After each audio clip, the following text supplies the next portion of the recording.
네, 안녕하세요. 저는 네이버 웹툰에서 데이터 기획팀을 맡고 있는 이종환이라고 합니다. 반갑습니다.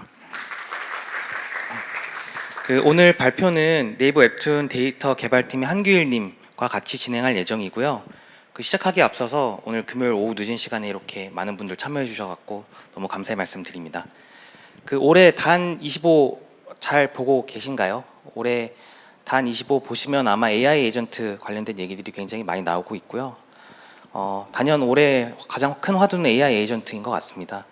어제 발표가 있었는데 어제도 에이전트 N이라는 게 발표가 되고 쇼핑 여정을 돕는 에이전트들이 나오고 또 사업자들의 사업을 돕는 에이전트들이 나온다라는 것들을 어제 발표가 있었는데요. 저희는 데이터 활용을 돕는 에이전트를 만들고 있습니다. 그래서 데이터 활용이라는 여정을 돕는 에이전트를 통해서 기존의 데이터를 요청하고 그리고 기다렸다가 활용하는 방식에서 좀 대화로 데이터들을 다룰 수 있는 이런 환경들을 만들어 나가고 있습니다. 그래서 오늘은 대화형 AI로 바꾼 데이터 협업, 데이터 활용의 장벽을 없애다라는 주제로 지난 1년 동안 네이버 웹툰이 데이터 활용을 높이기 위해서 어떤 시도를 해왔는지, 그리고 사내에서 직접 만든, 저희는 케플러 챗이라고 부르고 있거든요. 케플러 챗이 어떻게 조직의 데이터 문화를 변화시키고 있는지 함께 말씀 나누도록 하겠습니다. 네, 앞서 말씀드린 것처럼 케플러 챗은 네이버 웹툰의 데이터 AI 에이전트이고요. 그리고 목적은 단 하나입니다. 데이터 협업의 문화를 바꾸는 거를 하기 위해서 저희가 케플러 챗이라는 거를 좀 만들었습니다. 일단 상세한 내용을 좀 공유 드리기에 앞서서 케플러 챗이 어떤 기능들이 있는지 좀 크게 세 가지를 먼저 말씀을 드리고 시작을 할 텐데요. 첫 번째는 데이터 전반에서 질의응답 기능입니다. 예를 들어서 유저가 좀 잘 보이진 않는데 데이터 과제 인입 어떻게 하나요? 라고 질문을 하면 이에 대한 답을 찾아서 답을 해주고요. 예를 들어서 유저가 BI 관련된 문의는 어디에 하나요? 어느 팀한테 하나요? 라고 질문했을 때도 답을 해줄 수가 있고요.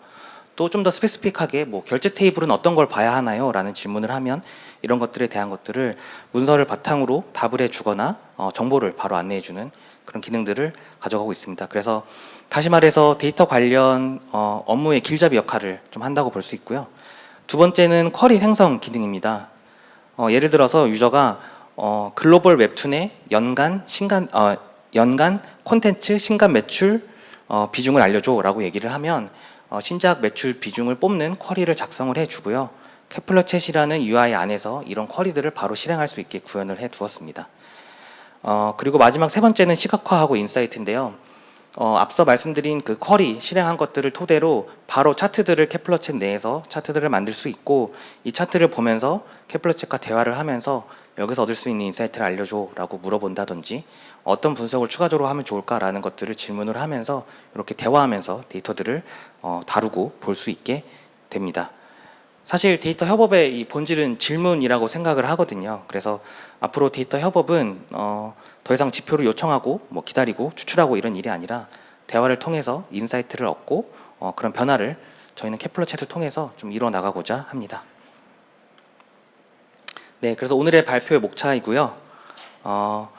앞서 말씀드린 케플러 챗이라는 게 어떻게 탄생되었고 또 어떤 가치를 지금 제공하는지에서 말씀드리려고 합니다. 그래서 첫 번째로는 데이터 협업의 현실이라고 적었는데, 실질적으로 제가 지금 데이터 조직에 있기 때문에 데이터 조직원으로서 다양한 데이터 업무들을 다루면서 어떤 어려움들이 있는지에 대해서 좀 먼저 말씀을 드리고자 하고요.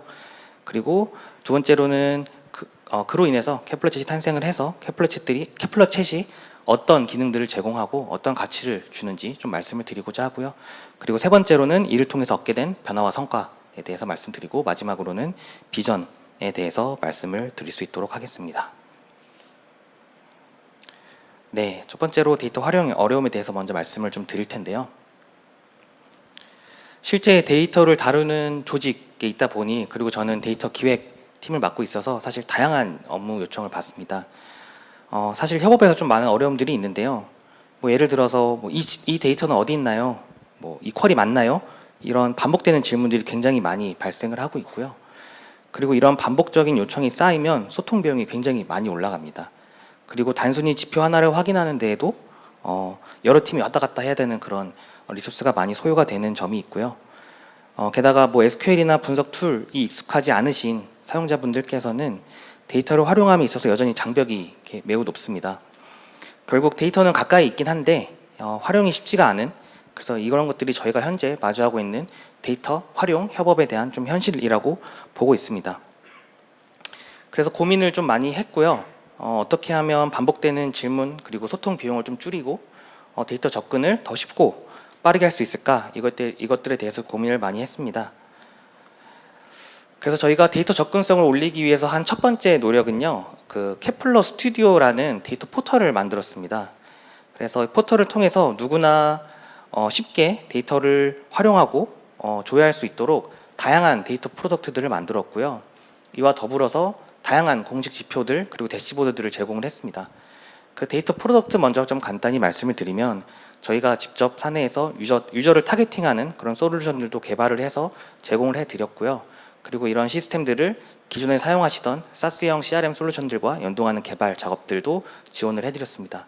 그리고 또 내부에서 자체적으로 유저 퍼널을 분석할 수 있는 분석 솔루션도 만들어서 제공을 했고요. 이 외에도 데이터를 관리하는 솔루션이라든지 데이터를 생성하는 솔루션, 그리고 데이터를 수집하는 시스템 등 다양한 데이터 프로덕트들을 만들어서 제공을 했습니다. 이게 다 올해 거의 일어난 일들이고요. 그리고 두 번째로는 다양한 공식 지표 그리고 대시보드들을 좀 제공을 했습니다. 저희가 이미 데이터들이 많이 있긴 했는데 올해 좀 새롭게 더 데이터들을 정제하고 새로운 기준으로 데이터들을 새로 만들어냈고요. 특히 올해에만 900개 이상의 테이블들을 생성을 했고 750개 이상의 차트들을 만들었고요. 이를 통해서 40여 개 이상의 공식 대시보드가 제공이 되었습니다. 그래서 저희가 데이터 활용의 표준화 확보를 위해서 정말 많은 데이터들을 제공을 하고 그런 노력들을 해왔습니다. 저희가 이렇게 다양한 데이터 프로덕트들을 제공을 하고 도구들도 계속 만들어지고 지표들도 제공이 되는데, 그런데도 데이터 활용이나 협업이 좀 많이 어려웠습니다. 데이터를 쉽게 볼 수 있는 환경은 됐는데 누구나 쉽게 이해하고 그걸 활용할 수 있는 환경은 좀 아니었다고 보여지고요. 저희가 많은 지표들을 제공한 이후에도 이 지표는 어디서 나왔나요? 쿼리는 누가 대신 돌려주실 수 없나요? 이런 반복되는 질문들이 계속해서 나왔습니다. 그래서 저희는 도구가 아니라 사람과 데이터 사이의 거리감이 문제라는 것을 좀 많이 알게 됐고요. 그래서 이런 도구들이 있음에도 여전히 데이터 활용은 어렵다. 그래서 우리는 새로운 방식, 대화로 데이터를 다루는 새로운 방식이 필요하다라는 결론에 도출되었습니다. 그래서 지금까지 데이터 협업 방식을 바꾸고자 기존에는 도구 중심으로 일어났던 것들을 대화 중심으로 바꾸고, 그리고 데이터를 요청하는 요청 중심에서 셀프 서빙 할 수 있는 방식으로 전환시키고자 했고요. 그리고 마지막으로는 분석과에 의존하는 것들을 자율 실행할 수 있도록 그런 환경을 구축하고자 했습니다. 이를 통해서 다양한 직군의 분들, 기획자분들이라든지 마케터분들, 개발자분들, 그리고 콘텐츠 매니저분들이라든지 다양한 직군의 분들이 케플러 챗이라는 이 데이터 AI 에이전트 하나를 통해서 이렇게 결합될 수 있는 그런 구조를 만들어 나가고자 케플러 챗을 저희가 개발을 하게 되었습니다. 그럼 오늘 같이 발표를 맡으신 데이터 개발팀 한규일 리드님께서 케플러 챗이 어떻게 기술적으로 발전을 해왔고 또 어떤 기능들을 가지고 있는지 자세히 설명 주실 수 있도록 하겠습니다. 네, 안녕하세요. 데이터 개발팀을 맡고 있는 한규일입니다. 앞서 종아님께서 케플러 챗 탄생 배경 그리고 케플러 챗이 어떻게 데이터 문화를 바꾸고자 하는지 말씀을 주셨는데요. 저는 해당 기능을 개발한 담당자로서 케플러 챗이 어떤 방식으로 그리고 진화해 왔고 어떤 기술들이 사용되었는지에 대해서 말씀드리도록 하겠습니다. 먼저 케플러 챗의 기본 작동 원리부터 간단히 보겠습니다. 케플러 챗은 사용자의 자연어 질문을 이해하고 필요한 데이터를 찾아서 분석 결과와 인사이트를 제공합니다. 이 과정은 총 5단계로 구성이 되는데요. 1단계에서는 사용자가 자연어로 질문을 입력하면 LLM이 이해 가능한 형태로 변환합니다. 2단계에서는 질문의 의도를 분석해서 어떤 데이터와 지식이 필요한지를 판단하고요. 3단계에서는 MCP나 RAG를 통해서 관련 테이블이나 문서를 검색하고 필요한 SQL을 생성합니다. 4단계에서는 트리너에서 SQL을 실행해서 결과를 수집하고 마지막 5단계에서는 그 결과나 차트를 테이블 형태로 시각화해서 인사이트를 제공하는 방식입니다. 먼저 케플러 챗이 어떻게 동작하는지 간단한 데모를 보여드리도록 하겠습니다. 케플러 챗의 W 데이터 조직 구조에 대해서 한번 물어보도록 하겠습니다.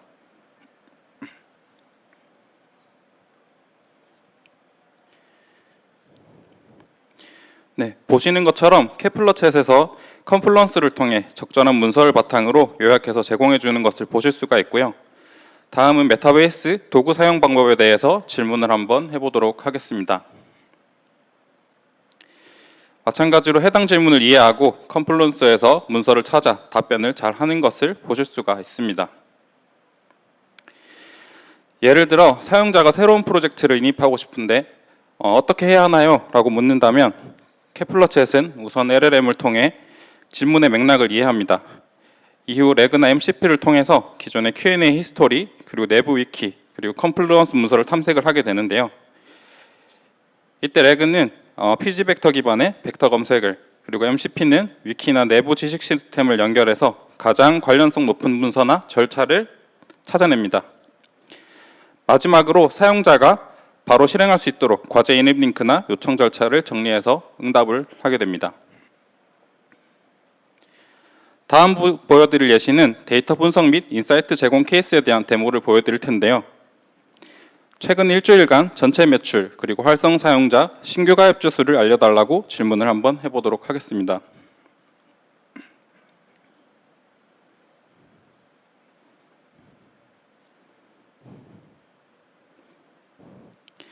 케플러 챗은 먼저 어떻게 분석할 것인지에 대한 계획을 세운 후에 유저의 승인이 있다면 적절한 매트릭을 찾아서 조회를 하게 됩니다.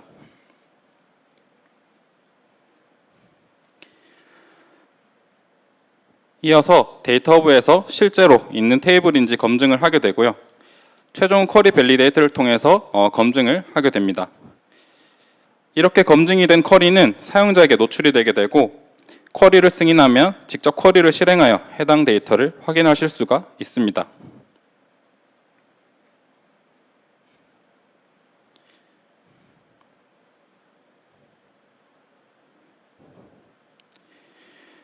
이렇게 도출된 결과를 바탕으로 만약 시각화를 원한다면 시각화를 해서 제공을 할 수가 있고요. 추가적인 인사이트가 필요하다면 해당 데이터를 기반으로 인사이트를 제공하도록 구성을 했습니다.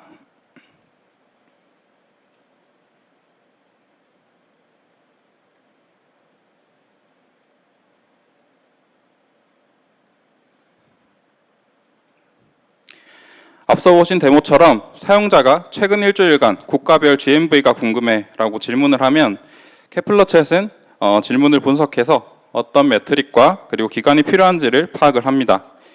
그 다음 레그, MCP를 통해서 관련 문서와 테이블 정보를 찾아내게 되는데요. 데이터 허브와 메타베이스에서 필요한 매트릭과 컬럼 정보를 참고해서 SQL을 자동으로 생성합니다.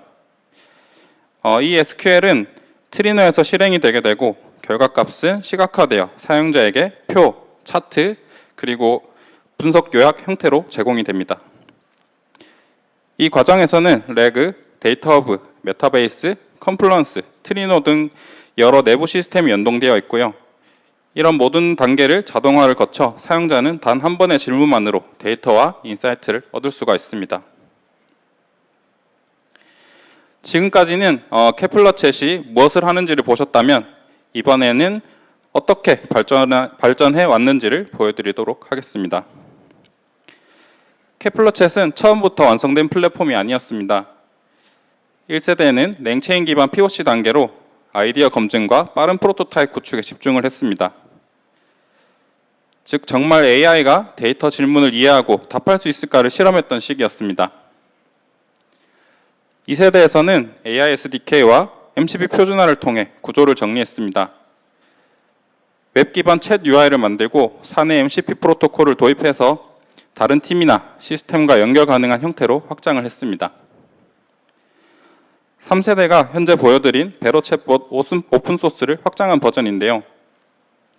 OIDC 기반 인증과 권한 관리, 그리고 레그, MCP 도구 표준화, 벡터 하이브리드 검색까지 통합을 하면서 실제 운영 환경에도 안정적으로 동작하는 수준으로 발전을 했습니다. 그리고 지금은 4세대 에이전트 플랫폼 단계로 진화 중인데요. 여러 에이전트들이 함께 일하는 멀티 에이전트 오케스트레이션 구조를 도입하고 레그 기반 테스트 자동화 그리고 데이터 에이전트 플랫폼으로 확장을 하고 있는 중입니다. 보시는 화면은 실제로 테스트했던 케플러봇 인터페이스입니다. 1년 전에 개발했던 에이전트인데요.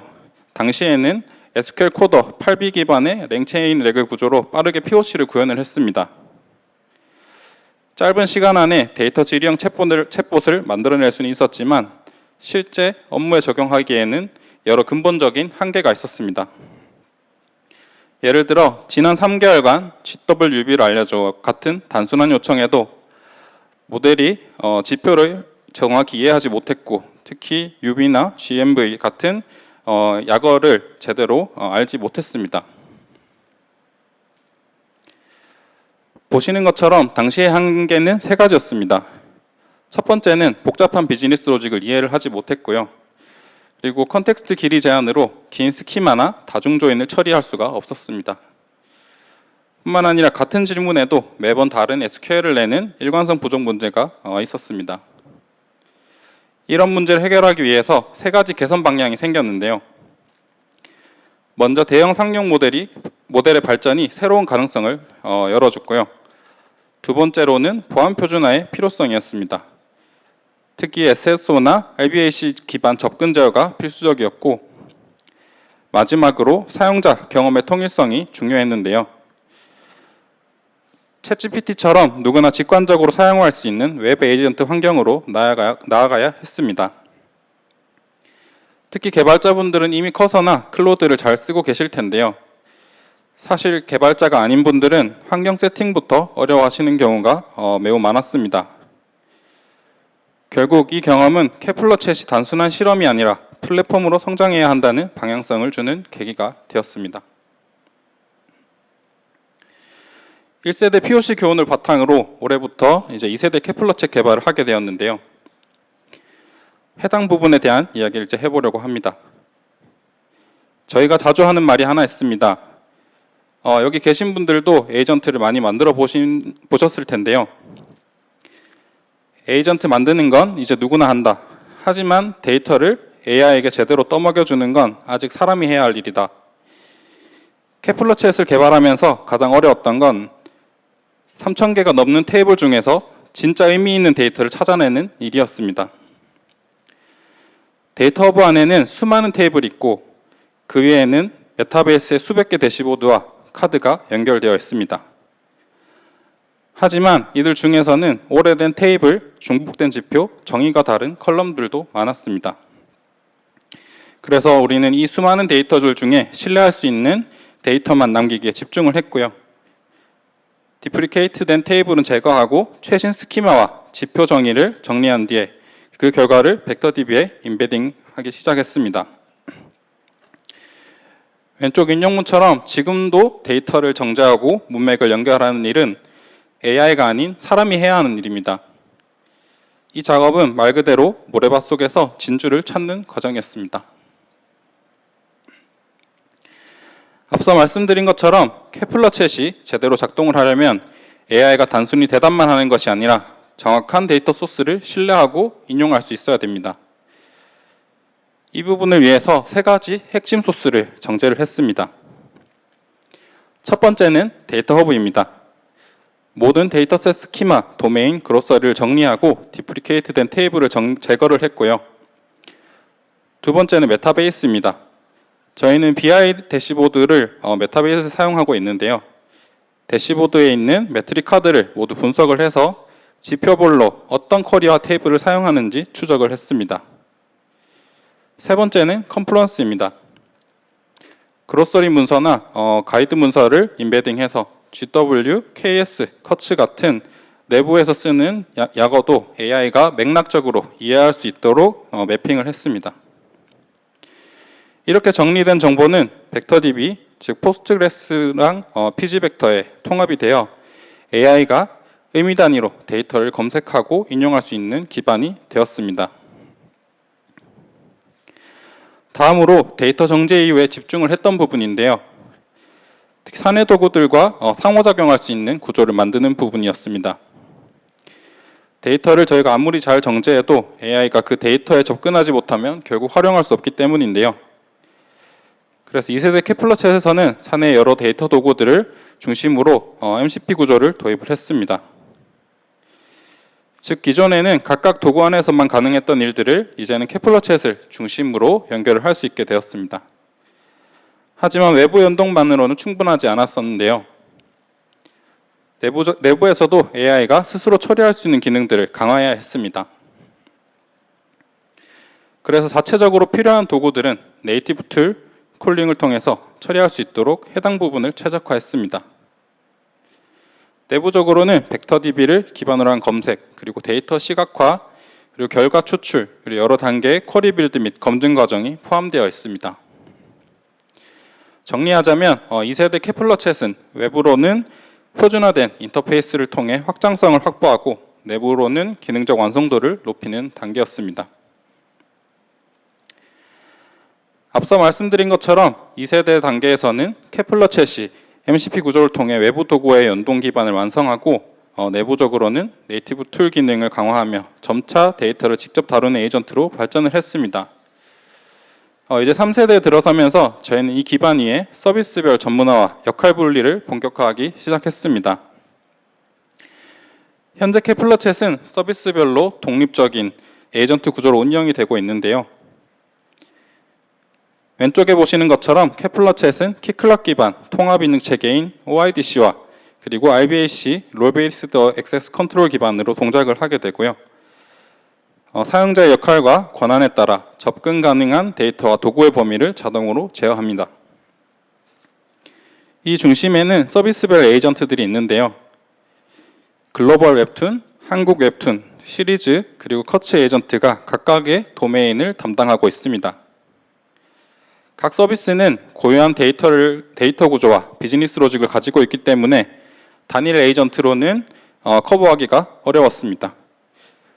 그래서 서비스별로 독립된 에이전트를 구축을 했고요. 각 에이전트 내부에서는 역할이 분리된 마이크로 에이전트 구조를 적용을 했습니다.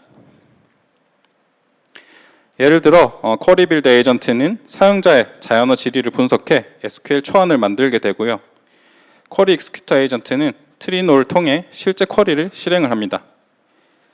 밸리데이션 에이전트는 정책과 파티션, 필터 같은 내부 규칙을 검증을 하고 널리지 에이전트는 데이터 허브, 컴플루언스, 벡터DB를 참고해서 결과에 대한 설명과 근거를 함께 제공을 합니다.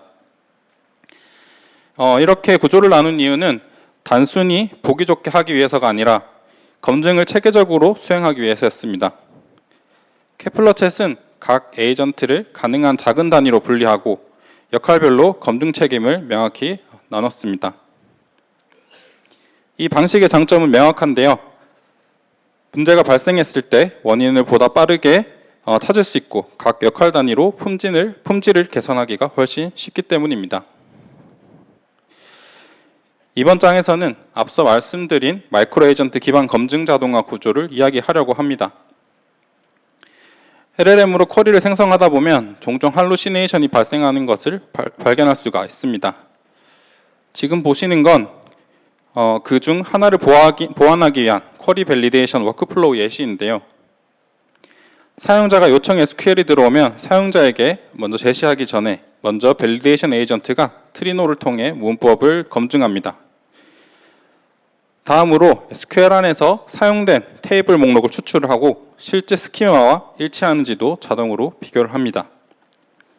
이 결과들은 애그리게이션 단계에서 통합되게 되고요. 유효성 여부와 그 이유를 함께 추력하게 됩니다. 현재는 단순한 밸리데이션 룰로 구성이 되어 있지만 서비스별 특성과 데이터 구조에 맞춘 세부 검증 규칙들을 계속 확장 중이고요. 향후에는 각 도메인별 데이터 정책이나 민감 정보 필터링 룰도 이 밸리데이션 워크플로우에 단계적으로 포함될 예정입니다. 지금까지의 케플러챗은 내부 데이터 분석 환경에서 점점 더 고도화된 에이전트 협업 구조를 만들어 왔습니다. 하지만 이제는 한 단계 더 나아가서 W데이터 전사 차원의 AI 에이전트 플랫폼으로 확장을 하려고 합니다. 4세대는 아직 준비 중이지만 명확한 세 가지 방향성을 가지고 있는데요. 첫 번째는 MCP 및 HTTP API 통합 아키텍처입니다. 케플러챗의 기능을 API 형태로 외부에 노출해서 커서나 클로드 같은 외부 LLM 환경에서도 내부 데이터와 동일한 워크플로우를 실행할 수 있도록 하는 것입니다. 두 번째는 보안 체계 유지입니다. 인증, 보안, 접근 정책은 기존 시스템 체계를 그대로 유지하면서 확장성만 추가하는 형태로 설계를 하고 있습니다. 마지막 세 번째는 전사 차원의 표준화입니다. AI가 데이터를 활용하는 방식을 앞으로 W데이터 전체에서 동일하게 적용하기 위한 기반을 만드는 것입니다.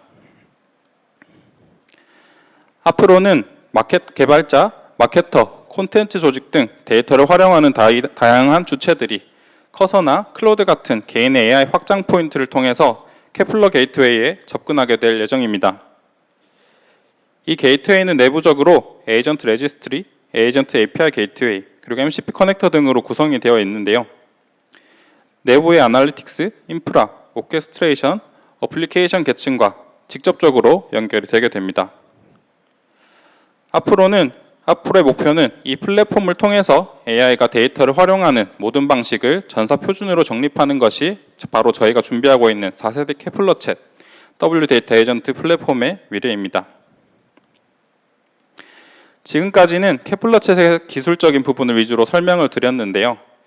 데이터 활용만큼 중요한 부분이 보안 정책이라고 생각합니다. 다음 장부터는 어떤 식으로 보안적인 부분을 구성했는지 공유를 한번 드리려고 합니다.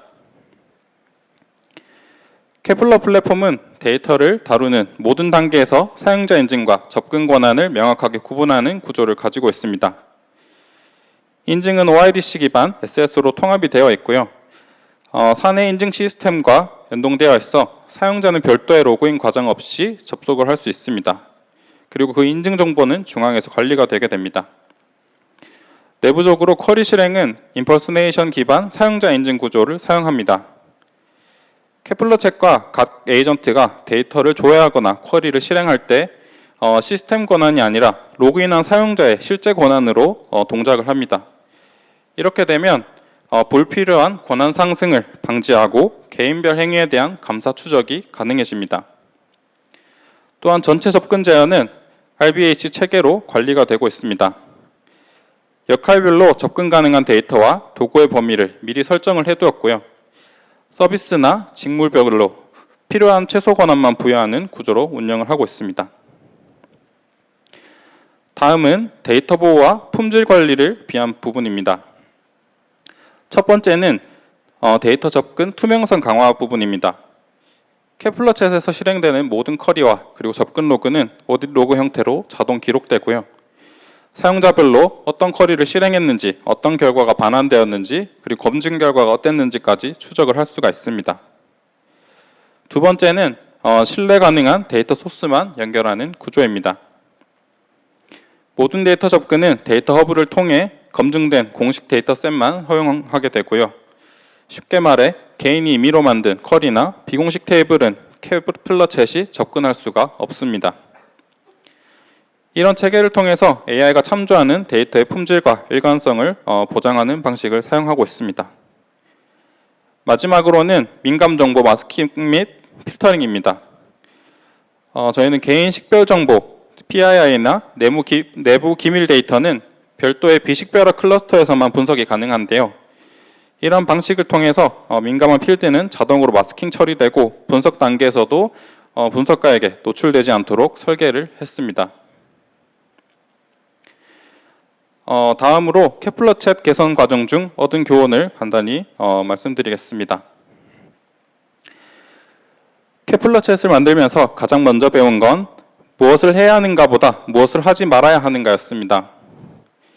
초기에 저희가 겪었던 여러 시행착오들은 결과적으로 피해야 할 안티 패턴이 되었습니다. 먼저 프롬프트만 고도화하는 접근은 한계가 명확했습니다. 모델이 조금 더 똑똑해지는 것처럼 보이지만 실제로는 유지보수가 어렵고 그리고 일관된 결과를 만들기 힘들었습니다. 두 번째는 도구를 무분별하게 호출하는 방식입니다.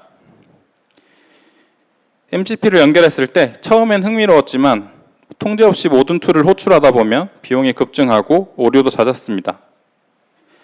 세 번째는 권한과 마스킹의 부재입니다. 빠른 테스트 단계에서는 괜찮았지만 운영 환경에서는 데이터 유출 위험으로 이어질 수 있었습니다. 그리고 마지막은 모델 과신입니다. 모델 응답을 그대로 신뢰하다 보면 결국 할루시네이션이나 잘못된 쿼리가 그대로 실행되는 위험이 있었습니다. 반대로 이런 시행착오들을 거치면서 지금의 케플러챗은 안정적으로 자리를 잡아가고 있는데요. 첫 번째는 얇은 프롬프트 그리고 두꺼운 정책입니다. 복잡한 프롬프트로 모델을 조정하기보다는 정책과 가드레일 중심으로 설계하는 방향을 유지하고 있고요. 두 번째는 추측 금지 그리고 근거 중심입니다. 모든 답변은 데이터 허브와 같은 검증된 소스를 우선으로 참조하도록 하고 모델이 추측이 아닌 신뢰 가능한 데이터 기반으로 응답하도록 설계를 했습니다. 세 번째는 도메인 분기형 에이전트 구조입니다. 글로벌 웹툰, 한국 웹툰, 시리즈, 커츠 등 각 서비스별로 에이전트를 분리를 해서 역할을 명확히 하고 있고요. 마지막은 단계적 전환 확장 전략입니다. 저희는 한 번에 모든 것을 자동화하려 하지 않았습니다. 데이터를 읽는 단계에서 시작해서 실행으로 확장하고 그리고 마지막에 자동화로 이어지는 단계적 접근 방식을 취하고 있는데요. 이 방식 덕분에 위험을 통제하면서도 안정적으로 확산을 이어가고 있습니다. 이런 말씀드린 단계들을 거치며 케플러챗은 기술적으로 꾸준히 발전해 왔는데요. 하지만 기술의 발전은 그 자체로 끝나선 안 됩니다. 그 결과로 조직과 사용자가 체감하는 변화, 즉 실제 업무 효율과 협업 방식의 변화로 이어져야 의미가 있다고 생각을 합니다. 그래서 이제 이어서 이러한 발전 속에서 케플러챗이 실제로 어떤 효과를 냈는지 그 구체적인 변화와 성과를 종환님께서 말씀드리도록 하겠습니다. 규일님께서 기술적인 그 변화와 어떻게 발전해 나왔는지 좀 소개를 너무 잘 해주셨는데요. 실질적으로 케플러챗 도입 이후에 이제 어떤 식으로 데이터 활용이 변경이 되었는지 좀 말씀을 드릴 수 있도록 하겠습니다. 화면이 밝아서 지금 좀 회색 부분이 많이 날아가는데요. 먼저 케플러챗은 지금 현재 베타 오픈 상태입니다. 지금 사내에서 베타 오픈을 했고요. 그 네이버 웹툰 전 직원이 한 800명 정도 되는데 첫 주에 한 32분이 접속했었는데 지금 오픈 첫 달에는 한 150명 정도 접속을 하면서 사용자 수가 계속 늘어나고 있고요. 그리고 저희는 이 내부에서 활용성을 좀 올리기 위해서 케플러챗 내에 좀 게이미피케이션 요소를 좀 많이 넣었습니다. 그래서 랭킹 보드를 접목을 해서 사용자분들이 잘 쓰실 수 있게 좀 AI 활용을 좀 일상이 될 수 있게 좀 이런 요소들을 추가를 했고요. 이렇게 되면서 사용자당 사용되는 횟수나 누적 로그들이 많아지면서 이런 것들이 저희가 개선을 할 수 있는 밑바탕으로서 마련이 되고 있습니다. 저희가 그 앞서 말씀드린 게이밍 요소 그 랭킹 보드를 넣은 이후에 전과 후를 비교를 했을 때 인당 방문의 수도 많이 늘어났고요. 그리고 인당 메시지 수도 좀 많이 늘어난 것들을 볼 수가 있었습니다. 네, 이 화면이 좀 잘 보이실지 모르겠는데 저 상단에 보시면 나의 통계라는 부분에서 뭐 내가 지금 현재 사용하고 있는 메시지 량이 순위가 몇 등인지 그리고 내가 사용하는 토큰 수가 얼마나 되는지 그리고 다른 직원들과 랭킹을 보여줘서 내 위치가 어느 정도인지 이런 식으로 좀 랭킹 시스템을 도입을 해서 좀 저희가 많이 활용할 수 있도록 저희가 좀 유도를 했고요. 이렇게 많은 활용성을 토대로 사용자분들이 사용을 많이 하시면서 실제 많은 스레드들이 쌓였습니다. 그래서 왼쪽에 보시면 뭐 글로벌 웹툰의 페이드 유저 구간별 에피소드 소비량 추이 저를 누르면 저 실제 어떤 대화들이 오고 갔는지 이런 것들을 저희가 다 볼 수 있게 개발을 해놔서 이런 것들을 구현을 했고요. 그래서 이런 것들을 통해서 단순히 기록으로만 남기는 게 아니라 저희가 개선의 데이터로 활용하는 구조를 좀 만들었습니다. 그래서 이를 통해서 사용자 질문 그리고 응답이 자동으로 저장되니까 저희가 QA 패턴 그리고 주제 트렌드를 분석을 할 수가 있었고요. 더 정확히는 반복적으로 발생하는 이제 오류나 실패한 쿼리 그리고 자주 쓰이는 요청들을 저희가 더 잘 파악할 수 있게 되었습니다. 그래서 이를 기반으로 프롬프트를 주기적으로 개선을 했고요. 그리고 에이전트를 재학습하면서 계속 개선해 나가고 있습니다. 네, 케플러챗이 도입된 이후에 그 조직 전체 데이터 접근 격차가 줄어드는 변화가 이루어졌고요. 그 외에도 각 사용자군별로도 다른 지점에서 좀 효용성이 발생을 했습니다. 그래서 왼쪽에 저희가 사용자 군을 적어두고 오른쪽에 데이터 활용 능력을 적어뒀는데요.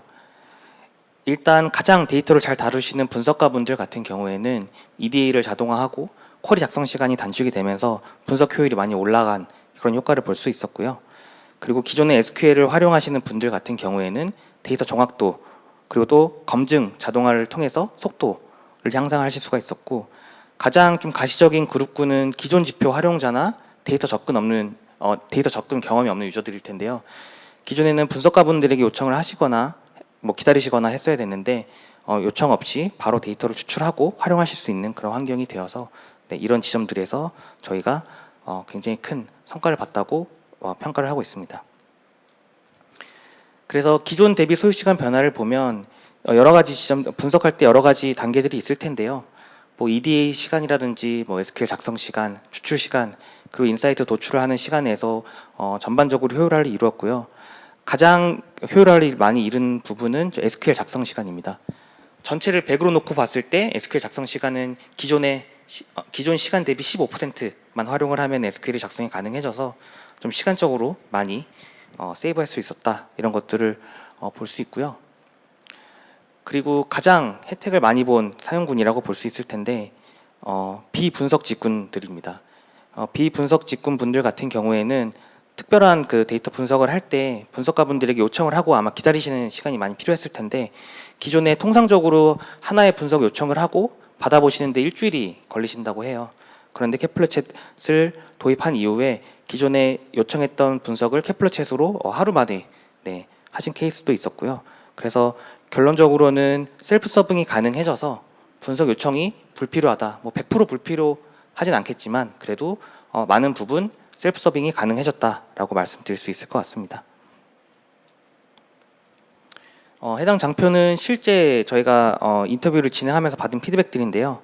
분석가 A분께서는 기존에 40-50분 이상 걸리던 쿼리 작성을 5분 이내로 단축시켰다라는 피드백을 주셨고요. 분석가 B께서는 정합성은 한 80% 정도, 80% 이상으로 매우 만족할 만한 수준입니다 라고 말씀 주셨습니다. 그리고 마케터 A분께서는 앞서 말씀드린 것처럼 기존에 일주일 걸리던 걸 셀프 서빙해서 2시간 이내에 완료하신 케이스를 좀 공유해 주셨었고요. 그리고 기획자분께서는 기존에 데이터 요청을 하면 너무 시간이 오래 걸리기 때문에 정성적으로 판단하고 결정하는 영역들이 있었는데 이런 것들이 감소하고 정량적으로 결정할 수 있는 근거를 마련했다라는 의견을 주셨습니다. 네, 그래서 내용은 전체 마무리가 됐고요. 저희가 이제 앞으로 캐플러챗을 통해서 그리는 향후 비전에 대해서 좀 말씀을 드리고 마무리를 하도록 하겠습니다. 사실 캐플러챗을 통해서 저희가 그리는 장기적인 미래는 캐플러챗 자체의 뭐 기술 발전도 있을 거고요. 그리고 AI 활용을 일상화하는 문화적인 변화도 있을 거고, 그리고 생태계를 확장하는 이런 구조도 있을 겁니다. 근데 사실 이걸 다 뛰어넘어서 결국 캐플러챗이 만들어가고 있는 미래는 뭔가 AI와 사람이 함께 성장하는 거고요. 궁극적으로는 AI가 데이터를 다루는 게 아니라 그 AI를 통해서 모두가 데이터를 이해하는 시대를 만들고자 합니다. 그렇게 될 수 있도록 저도 열심히 하고 또 규일님께서도 열심히 계속 개발을 해주실 거라고 믿고 있고요. 네, 오늘 이렇게 긴 시간 동안 발표를 들으셔서 너무 감사드립니다. 지금까지 네이버 웹툰에서 이종환 한규일이었습니다. 네, 감사합니다.